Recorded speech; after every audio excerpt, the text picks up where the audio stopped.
Welcome to Graphic Design Studio Tools and Techniques, Chapter 4.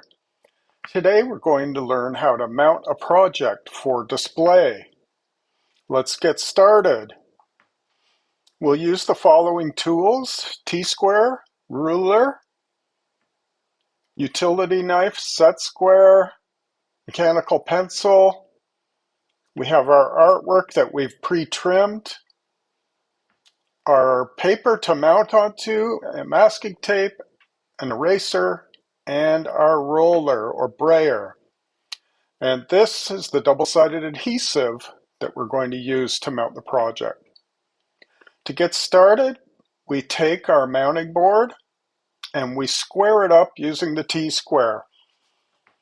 I want to be really careful in this step to make sure it's absolutely square to my table.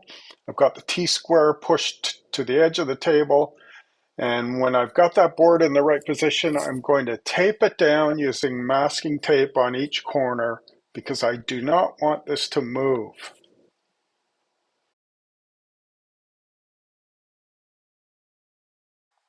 Now for the measurements. We've got a 17 by 14 board, and we need to measure our artwork. It's 14 inches wide by 10 high. We want to write these numbers down so we don't get mixed up. And now I'm positioning the artwork to figure out how much space is left over. I've got 4 inches at the top and 3 at the right.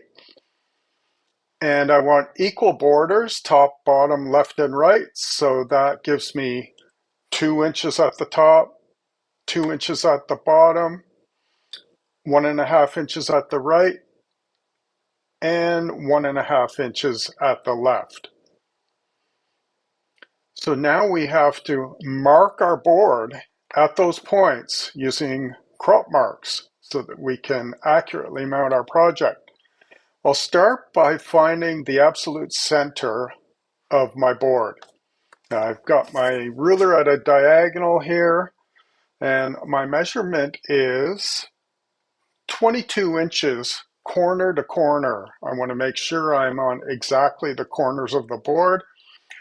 And I'll take that 22-inch measurement, divide it in half. What's half of 22? It's 11, and I want to put a small little dot in the board, on the board at the 11-inch mark. I know you can't see that dot, but it's there. To make sure our artwork will be centered on the board, I'm looking at my calculations again. The artwork is 14 inches wide. Divide that in half, which means we have 7 inches of artwork on each side of the center. So I'm marking those points using my ruler on my board. I've got points marked 7 inches from center on each side. And I'm double checking that. I should have a remainder of 1.5 inches on either side, which we figured out earlier. And double checked, it's all accurate.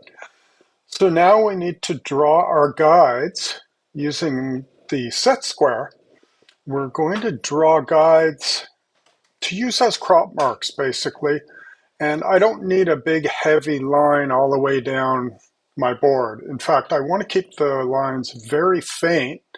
And I put my T-square in position, double check to make sure I'm lined up with those marks, that the marks I put either side of center. And now I'm going to draw faint lines coming down vertically, roughly where the corner of my board will be. I'll just do about a 2-inch long line there. On each side, I want to do the same thing. I'll flip my T-square over, or set square. Make sure the T-square is firmly in position. And again, we'll do the crop lines on the left-hand side. Now, that's my left and right margin. I need my top and bottom margin. So for this, I need, my artwork is 10 inches high. My board is 14 inches high. So my artwork being 10 inches high, I want to figure out, well, what's half of 10? It's 5. So I'm going to put my ruler on that center point. There's the 5-inch mark. And I put a little pencil mark here. The 10, that's the bottom of my artwork. And at the 0, that's the top of my artwork. Now I'll double check, are those margins the same? 2 inches, 2 inches, they're the same, so I'm good to go. Now I use my T-square, and I find that point where I drew that mark, and I'm just going to draw a little crop mark right there across the corner to intersect the vertical marks I put in. And I'm going to do the same thing. And a little crop mark there, and a crop mark there. So now, again, it's hard for you to see. I have a crop mark here, here, and here. And they are all square to the board. The reason they're square, I was using my T-square, and I was using my set square.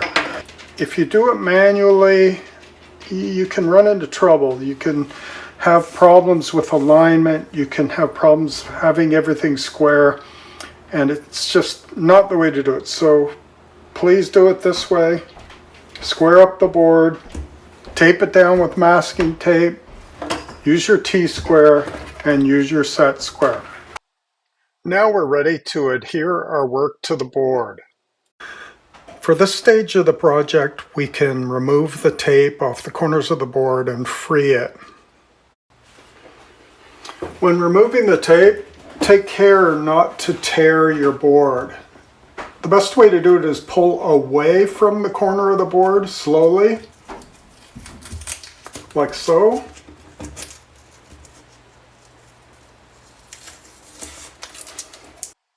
Now we're ready for our double-sided adhesive. This is an interesting substrate. It's actually 3 layers, wax paper layers on the outside, and on the inside is the adhesive core.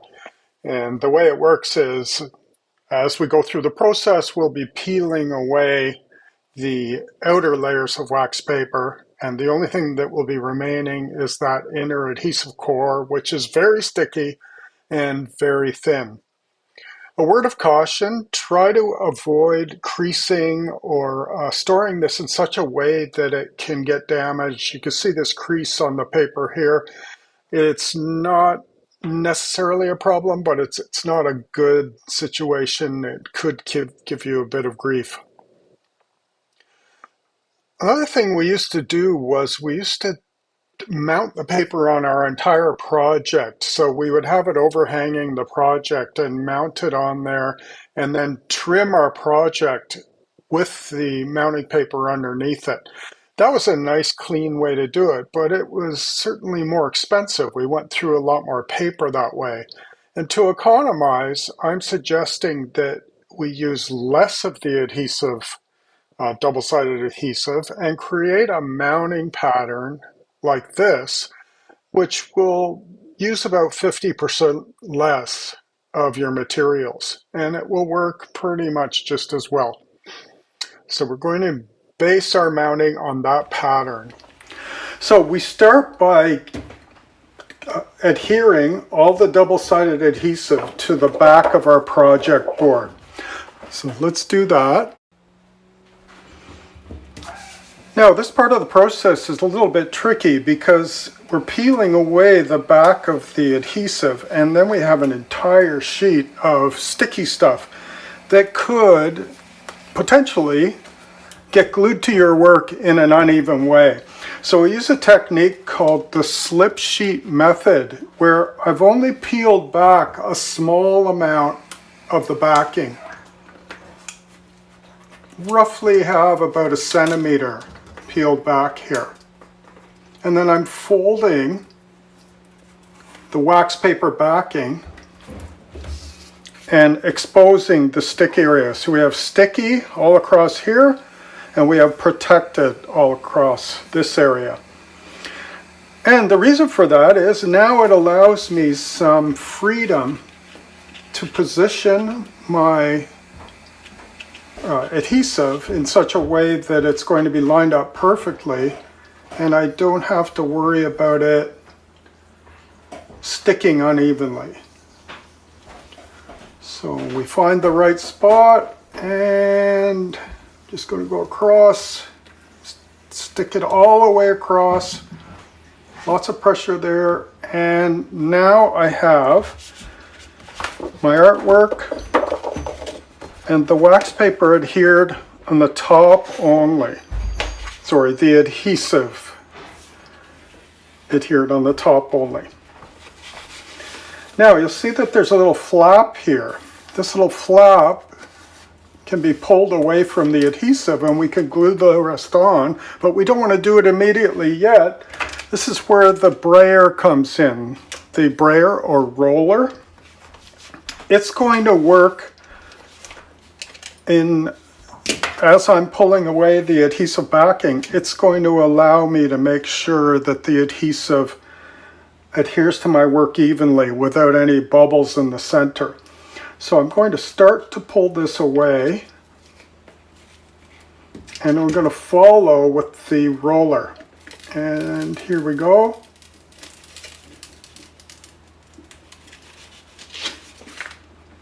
And then I want to go that way, and I want to go down this way.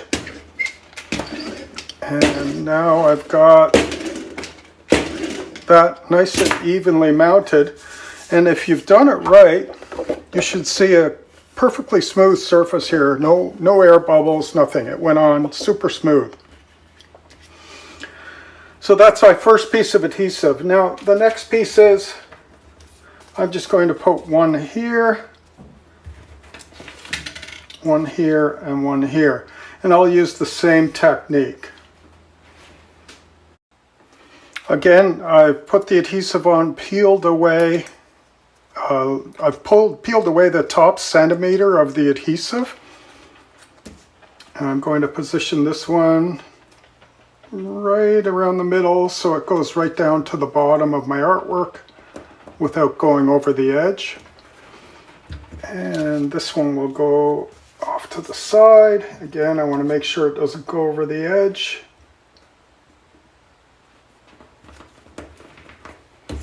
And one more.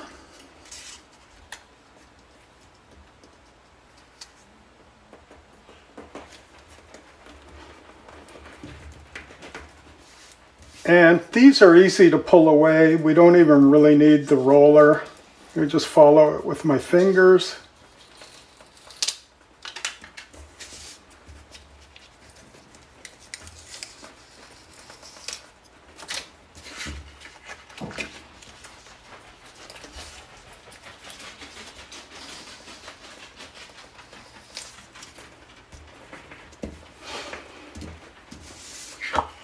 When we turn this over, we should see no adhesive coming out of the edges of the board. If you were to use a full sheet of adhesive over all of your artwork, the best way to deal with that would be do that before trimming down your artwork. And then when you trim down your artwork, you'll have a nice clean border with no adhesive hanging over the edge.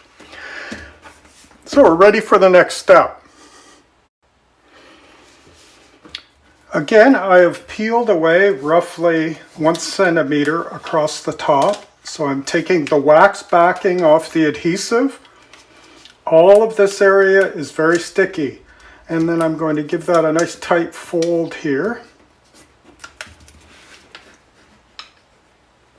And then I've peeled away a little bit less, just a little bit off each of these small pieces down on the bottom. Just under 1 centimeter off the top of each one. And the reason again that we don't peel the whole thing off at once is because when we go to position it on the board, if we get it in the wrong spot, there's no way to correct that. It's just going to be all glued down and we're in trouble. Now here's where those pencil lines that we drew so carefully earlier on come in handy.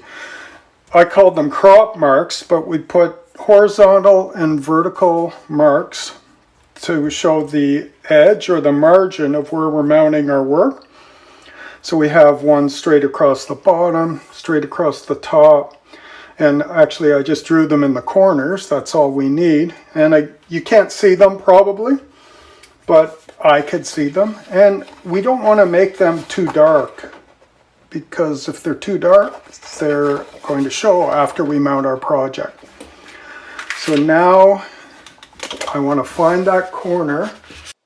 Now we can gently shift our work into position within the crop mark corners. Be careful with this step to make sure you're within all those corners. Check all of them, and then you're ready to stick your work down. We're just going to stick that down now.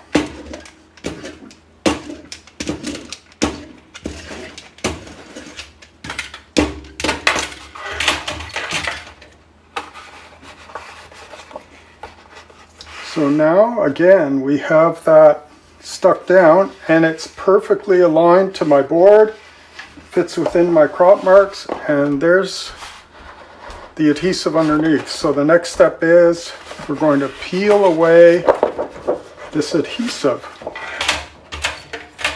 I'm going to reach in there, grab a corner, and start pulling it out. You can see I'm pulling that away, and this is when the roller comes in handy again. I'm going to follow that with the roller.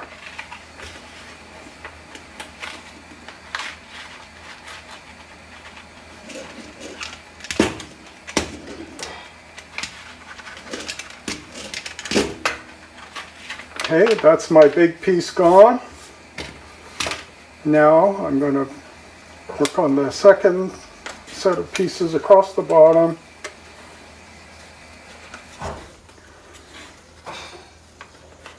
And I'll do the middle one first.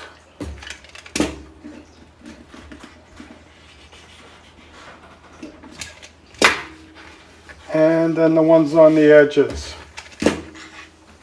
Pull it away, follow with the roller. Again, pull it away, follow with the roller. And now, let's roll the entire project from the center outwards.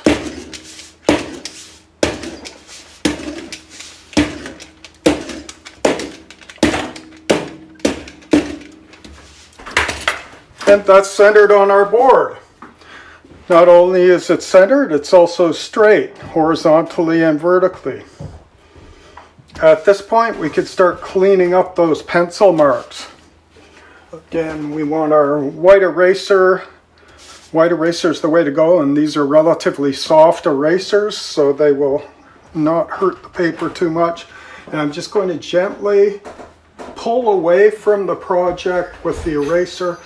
Don't erase towards the project. If you erase towards the project, you could damage the corners of your artwork and cause them to curl up. Oh, just some light strokes away from the project. And as long as you haven't drawn those lines too heavily, they should be pretty much invisible when you're finished with the eraser.